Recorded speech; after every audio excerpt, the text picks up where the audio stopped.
আপনারা নিউমোলজি নিয়ে এখন অনেকেই অনেক কিছু জেনে গেছেন, কিন্তু একটা প্রশ্ন আমার কাছে আসছে বারবার, সেটা হলো নিউমোলজির মধ্যে লসুগ্রিডি বা কি, বা বৈদিক নিউমোলজি বা কি। আচ্ছা দেখুন, এই যে নিউমোলজি, বিভিন্ন নিউমোলজিস্ট তাদের বিভিন্ন রকম ভাবে তাদের এইগুলোকে বিশ্লেষণ করেছে। লসুগ্রিড উনি ওনার মতো করে বিশ্লেষণ করেছেন, বৈদিক নিউমোলজি অন্যরকম ভাবে বিশ্লেষণ করেছেন। সেইটা আমি আপনাদের কনসেপ্টটা ক্লিয়ার করে দেবো আজকে। হ্যাঁ, সেটা দেখুন, এই যে লসু গ্রিডের যে গ্রিড এটা আমি এঁকেছি, এটার মধ্যে আপনার প্রথমে আছে 4, 9, 2, তারপরে 3, 5, 7, তারপরে 3, 8, 1, 6। এটা আপনি যে দিক থেকেই যোগ করুন, এটা কিন্তু একই সংখ্যা আসবে, সেটা হলো 15। আপনি আপনি ওপর থেকে নিচ যদি যোগ করেন 4, 3, 8, এটাও কিন্তু আপনার আসবে 15। 9, 5, 1, এটাও 15। 2, 7, 6, এটাও 15। এবং আপনি যদি এইভাবে করেন 2, 5, 8, এটাও কিন্তু 15। এটাকে বলা হয় ম্যাজিক গ্রিড। হ্যাঁ, এই গ্রিড বানাতে গেলে আমাদের কি করতে হয়? আমাদের রুট নাম্বার লাগে, ডেস্টিনি নাম্বার লাগে, কুয়া নাম্বার লাগে এবং সানশাইনের নাম্বার লাগে। আচ্ছা, রুট নাম্বার আপনারা সবাই জানেন, জন্মের ডেটটাই হলো রুট নাম্বার, আর ডেস্টিনি নাম্বার হলো টোটাল যোগ করে যেটা হয় সেটা ডেস্টিনি নাম্বার, মানে জন্ম তারিখ, জন্ম মাস, জন্ম সাল।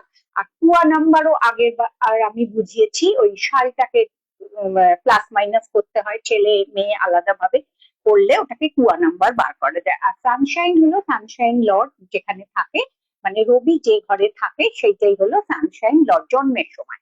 আচ্ছা, আর এইখানে আমি এটা করেছি দেখুন, সেটা হলো বৈদিক নিউমোলজির একটা গ্রিড বানিয়েছি। এই গ্রিডটার সংখ্যাগুলো কিন্তু সবই আলাদা, কিন্তু ওই 1 থেকে 9 অব্দি টোটাল সংখ্যা। এখানে সংখ্যাটা কিরকম? 3, 1, 9, তারপরে হলো 6, 7, 5, আর হলো 2, 8, 4। এখানে কি, এখানেও আপনাদের যখন গ্রিড বানাবেন এখানেও আপনাদের রুট নাম্বার লাগবে, ডেস্টিনি নাম্বার লাগবে, কিন্তু এখানে লাগবে না হলো কুয়া নাম্বার। এখানে কুয়া নাম্বারের কোনো কনসেপ্ট নেই। আর এখানে সানশাইন নাম্বারও লাগছে না। কিন্তু এখানে একটা প্লাস পয়েন্ট কি, এখানে আপনার মহাদশা, অন্তর্দশা এবং প্রত্যন্ত দশাটা করা যায়। এই মহাদশা, অন্তর্দশা, প্রত্যন্ত দশা কি, এটা করে আমরা বলতে পারি কোন সময় তার কোন জিনিসটা হবে। বা ধরুন আমি একটা মানুষকে ছক করলাম, সে তো জানতে চাইবে সামনের বছরটা আমার কেমন যাবে বা আমার কোনো ভালো কবে আসবে। সেটা কিন্তু আমরা লক্ষ্যগ্রিডের ক্ষেত্রে ঠিক মতো ভাবে করতে পারি না, কারণ এখানে আমরা মহাদশা, অন্তর্দশা, প্রত্যন্ত দশার কোনো কনসেপ্ট আমরা পাইনি। কিন্তু বৈদিকে আমরা সেটা পাই।